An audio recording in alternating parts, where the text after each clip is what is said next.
Bueno, está con nosotros Circe Almanzar, es la directora ejecutiva de la Asociación de Industrias de la República Dominicana, una entidad que ha estado mucho en movimiento en la palestra, en muchas actividades, con la zona fronteriza, con la zona de Colombia, con el país, con todo, la industria. Buenos días. Buenos días a todos. Usted ha estado muy agitada en estos días, muy activa.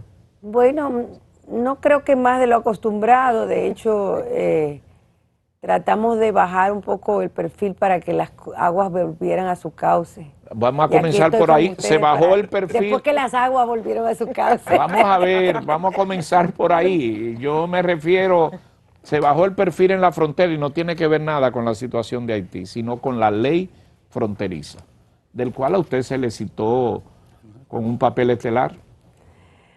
Bueno, realmente nosotros es una función, un papel, un rol que nosotros hemos ejercido durante muchos años, lamentablemente durante muchos años, porque es una causa que llamamos la atención desde que se aprobó la ley 2801, de que había que corregir algunos elementos de esa ley. Seguimos trabajando en eso desde diferentes vías, trabajando por la vía reglamentaria, por la vía constitucional. Y bueno, cuando llegaba el momento del vencimiento del plazo, había que hacer un trabajo en coherencia con lo que siempre habíamos planteado, de que a sabiendas de que había que modificar o extender la ley, porque estamos conscientes de que se necesita una ley en la frontera para desarrollo, aunque no es suficiente con eso. La misma Constitución lo establece y nosotros fuimos partícipes de la reforma constitucional donde se dispuso que se debería dar un trato especializado en materia fiscal, tributaria en la zona fronteriza. Sí sabíamos también que había que corregir aspectos. Y los aspectos que nosotros planteábamos eran básicamente aclarar, como todas las leyes de incentivo, ¿qué es lo que tú tienes? En la reformulación, ¿ustedes están conformes? ¿Tienen todavía quejas? Bueno, nosotros ¿pusieron su mano ustedes ahí? Participamos en las discusiones desde el inicio. Sí. Porque todo el mundo habla como si esto viniera ahora en esta legislatura. Y esto viene desde hace un tiempo motivado por algunos legisladores que ya sabían que el plazo llegaba en el Congreso pasado.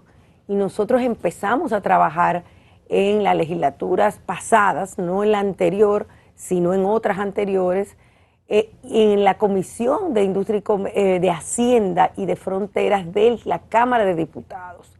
En ese momento, quien lideraba la Comisión de Hacienda, creo que era Ramón Contreras, Cabrera, perdón, ay, mi amigo. Ramón Cabrera, y ese momento se nos pidió a nosotros hacer un trabajo de consenso con la Asociación de Zona Fronteriza, de Empresas de Zona Fronteriza, y empezamos unas discusiones. Cuando llegó la pandemia, se interrumpieron esas discusiones de consenso, se paralizaron y luego se retoma el proyecto de ley, pero no en la Cámara de Diputados, que también estaba vigente, ojo, porque no había perimido en la Cámara de Diputados, sino que se introduce un nuevo proyecto en el Senado. Y en ese nuevo proyecto tratan de paralizar las discusiones que teníamos en la Cámara de Diputados. Se trata de armar un consenso para que no tuviéramos duplicidad, porque nosotros queríamos, inclusive me acuerdo que el diputado Zapata, que era el promotor de esa ley, de ese proyecto de ley, nos dijo que iba a hablar con el Senado para ver si se unificaban las discusiones. Nada, ¿y qué hicimos? Participamos como siempre, como debemos hacer, como representantes de un sector importante de la sociedad, y vamos a seguir participando en todas las discusiones que nos afecten. Le estoy preguntando por tercera vez, ¿lo que se aprobó es de satisfacción de ustedes? Es de satisfacción. ¿Colocaron ustedes su mano ahí? Bueno, nosotros solicitamos, aclaramos algunos aspectos, no todo fue como nosotros lo planteamos. No es la ley perfecta, pero está próxima. Pero es lo posible, creo que fue un ejercicio muy, muy positivo, sobre todo el realizado por la Cámara de Diputados. Se llegó a discutir punto por punto, artículo por artículo, inclusive antes de que se generara esta confusión, en la propia Cámara de Diputados en la Comisión de Fronteras y de Hacienda, una mesa larga donde también se invitó a Hacienda, estaban todos los organismos o las instituciones del Poder Ejecutivo y algunos senadores invitados. Se aplaudió después de terminar la discusión. Se aplaudió como una satisfacción de todo el mundo de que se había llegado a un proyecto que se aprobó eventualmente en la Cámara de Diputados, que fue el que creó el quilombo aquel. Ahora, para entender puntualmente, algunas de las quejas fundamentales de ustedes, que incluso como industriales y empresarios llevaron en algunos casos hasta la justicia, la discusión sobre esta ley, era, por ejemplo, le pongo un ejemplo que usted me diga si eso va a continuar así. Una fábrica de refresco se acoge a ese modelo y los camiones que trae para distribuir su mercancía en Bávaro y Punta Cana están exentos de todos los impuestos de ITEVI y arancel. Y la valla que publica en un colmado o que pone La Romana o en Santiago está exenta también de ITEVI y de todo tipo de carga y gravamen. ¿Eso continuará así con esta ley? No, precisamente parte de las aclaraciones que ya por la vía reglamentaria vamos a tener que detallar más, es precisamente que se detalla cada uno de los incentivos. Y lo primero que se establece es, uno, que los incentivos son para por ejemplo, maquinaria y equipo para la instalación y su proceso productivo. En la zona. En la zona. Las 7 provincias. Ahí te cierra la brecha de que tú tengas un centro de distribución en el Ceibo y que tú puedas acoger. Por ejemplo, el impuesto a la transferencia inmobiliaria te dice para las instalaciones que tienes en la zona fronteriza. Entonces, cierra la brecha de que te puedan exonerar el impuesto a la transferencia inmobiliaria por un solar que tú compres en La Romana. ¿Qué te establece también? Aranceles. Aranceles para las materias primas e insumos para sus procesos productivos, cuando no se produzcan en el país. Cuando no se produzcan en el país, quiere decir que en materia reglamentaria vamos a establecer que cuando se apruebe la ley se va a tener que detallar qué partidas arancelarias, podrán ellos importar exentos de arancel. Ahora bien, tomando en cuenta que casi todas las partidas arancelarias, por eso yo decía, estamos discutiendo cosas que a veces no tienen claro el objetivo. Casi toda, la mayoría, salvo algunas excepciones muy puntuales, que no se producen en el país, están exentas de arancel. Pero, por ejemplo, el caso de un camión, el camión no es el arancel lo que nos afecta tanto, que sí tiene un arancel, es también el impuesto a las placas, es un selectivo al consumo, que te crea una distorsión, una diferencia enorme para la distribución. Es los combustibles, que eso era lo que nosotros decíamos, es que cuando decía la 2801, exenta del 100% de todos los impuestos internos y de importación. Eso era todo, señores, todo. Entonces nosotros vamos a detallar todas las leyes de incentivos, la ley de turismo, la ley de cine, la ley de zona franca, la ley, todas las leyes de incentivos aquí están detalladas y te dicen claramente. Por ejemplo, en materia de turismo, ellos tienen algunas exenciones arancelarias, pero ¿qué te dicen? Exenciones arancelarias de los equipos para la instalación de un hotel, ¿verdad? Entonces se lo detallan en Confotura a la hora de tú aprobar el hotel o la instalación turística. Y ya tú tienes una claridad. Pero esto era rumba abierta para baile. Y nosotros lo que queríamos era detalles. Circe, lo que contrarrestan de eso dice que también entonces se le ponga el bisturí a una serie de beneficios que hay en leyes diferentes para una parte del sector industrial que se benefician en extremo. No, nosotros siempre, nosotros lo que queremos es trato igualitario. Exacto. Con el caso de turismo, por ejemplo. Y la verdad que no hemos tenido grandes problemas porque como lo que ellos importan básicamente son productos, aire acondicionado, instalaciones para hoteles. Lo que sí queremos es una facilidad para poderle vender a la turismo de manera fácil, que no lo tenemos por un problema de desconfianza que hay. Tú importas un blog de fuera y te exoneran todos los impuestos y sin embargo cuando tú lo vas a vender tiene que durar 3 meses para que te aprueben. ¿Lo vas a vender local? Una taza de café Santo Domingo, que no tiene problema el café. Y eso, no, al revés, mi marca país. Sí, no tiene ningún problema. ¿Quién le aprueba ese tipo de venta con Protur? No, eso es DGI. De hecho, tenemos un tema desde hace tiempo de cómo agilizar esos procesos, que sean mucho más expeditos. De hecho, hasta por perfil de riesgo. Yo digo que aquí no estamos utilizando adecuadamente la tecnología de la información. Podemos sacarle mucho más provecho. Porque dime tú, yo voy a poner un ejemplo que me disculpe Jorge Aguayo. Industria Aguayo. ¿Qué produce Industria Aguayo? Blo. Si Industria Aguayo le va a vender un hotel Blo, pero no, ¿por qué tú tienes que dar eso para mandar la factura? Ay, perdón. Es verdad. Si él va a vender Blo, ¿por qué no tiene un perfil o un comprobante fiscal especial donde le permitan vender Blo sin ITEVI? O sea, hay un tema de confianza, pero también del perfil de riesgo. Ahí voy a otro aspecto, Circe, que es entiendo que está en los primeros puntos en su agenda como sector, la reforma fiscal dentro de este pacto fiscal al cual estamos convocados. Hace unos días, el gobierno trata de manejar esto con algún nivel de prudencia, pero a algunos técnicos les sale la verdad. Decía hace unos días aquí José Rijo que esto es sí o sí, que aquí no hay posibilidad de evadir el pacto fiscal tan rápido como mayo de este año, porque ya en julio hay que presentar lo que son las proyecciones fiscales. Entonces, ¿con qué agenda van ustedes a esa discusión? Sobre todo porque un tema importante a tocar serán el costo fiscal o lo que serían exenciones que están sobre la mesa, algunas de las cuales todavía son benefician al sector empresarial, como algunas que usted ha citado ahora, como el caso del sector turístico. No, básicamente tiene muchas variables la discusión de un pacto fiscal, tantas variables que no sé si dé tiempo para lo que decía José Rijo, tenerlo más o menos en junio. Y sobre todo que todavía no hemos firmado el pacto eléctrico, pero no firmado, y ese no es el tema, que no se ha puesto en práctica los planes que duraban 6 años para tú poder reducir el déficit eléctrico y que no te computara dentro del déficit fiscal, porque fíjense que es una cadena. Una gran parte del déficit fiscal que tenemos en República Dominicana se debe a subsidio eléctrico, subsidio por varias vías, o sea, subsidio no solamente a nivel del Estado directo hacia la tarifa, sino también subsidio cruzado de todos nosotros hacia los que consumen menos de cierta cantidad de kilos, de 700 kilos. Y hay unas distorsiones a nivel de gastos en todo el sector.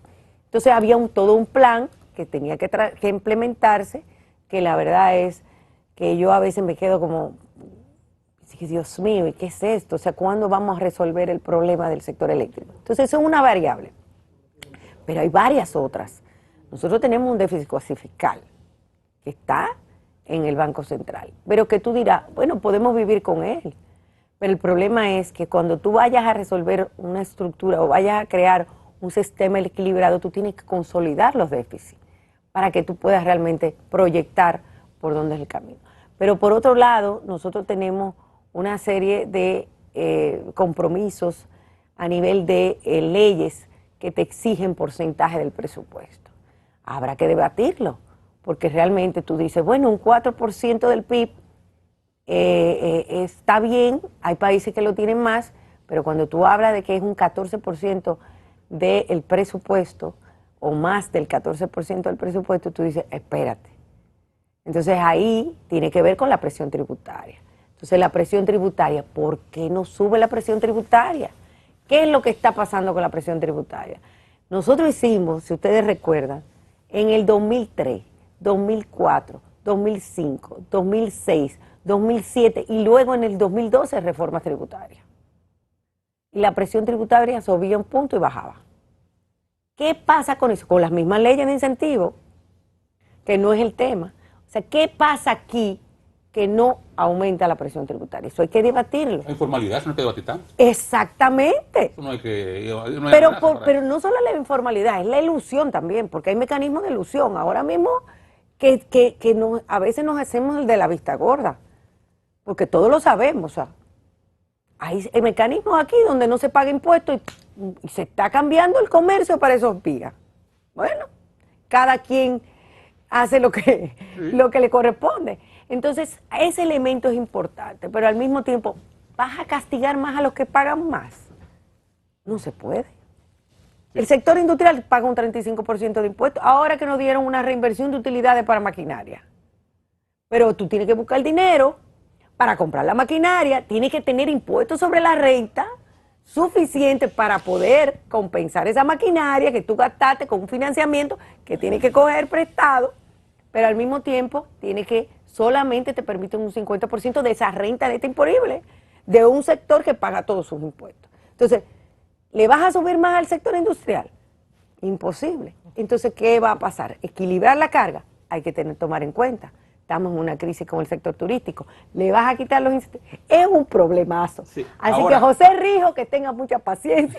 Disculpe, ahora, ¿cuál es la consecuencia de no embarcarnos en un proceso en el cual se le pueda dar sostenibilidad a los compromisos del gobierno? Tenemos que hacerlo. Porque ¿cómo salimos nosotros en enero del 22 a vender deuda?